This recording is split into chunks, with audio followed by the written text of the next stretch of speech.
കടലാക്രമണം ശക്തമായതോടെ Alappuzha പുന്നപ്രയിലെ fish landing centre അപകടാവസ്ഥയിൽ.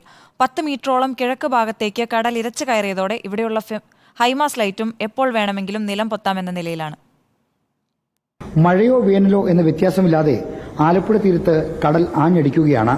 തീരം കവർന്ന് കയറുന്ന തിരമാല പ്രദേശത്തെ വീടുകൾക്ക് നിത്യഭീഷണിയാണ്. ശക്തമായ കടലേറ്റമുള്ള പുന്നപ്ര തീരത്ത് 2 ദിവസമായി കടൽ ഇരച്ചു കയറുന്നു. തിരയടിയിൽ തീരത്തെ മണലിച്ചു പോകുന്നതിനാൽ ഫിഷ് ലാൻഡിംഗ് സെന്റർ അപകട ഭീഷണിയിലാണ്. ഹാർബറായി ഉയർത്തുമെന്ന് വാഗ്ദാനം ചെയ്ത് നിർമ്മിച്ച ഫിഷ് ലാൻഡിംഗ് സെന്ററാണ് ഇപ്പോൾ തകരുന്ന അവസ്ഥയിലുള്ളത്. ഹാർബറായി ഉയർത്തുവാൻ വേണ്ടിയിട്ട് ഭൗതിക സാഹചര്യങ്ങൾ മുഴുവൻ നിലവിൽ ഫിഷ് ലാൻഡിലുണ്ട്. പിന്നെ കടലിൽ ബ്രേക്ക് വാട്ടർ സ്ഥാപിക്കുക എന്ന് മാത്രമേ ഉള്ളൂ. ബ്രേക്ക് വാട്ടർ സ്ഥാപിക്കാനുള്ള പണമാണ് ഗവൺമെൻറ് കണ്ടെത്തേണ്ടത്.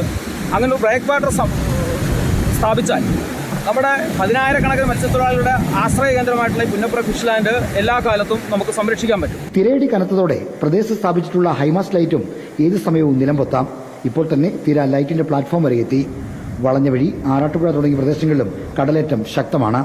റിപ്പോർട്ടർ, ആലപ്പുഴ.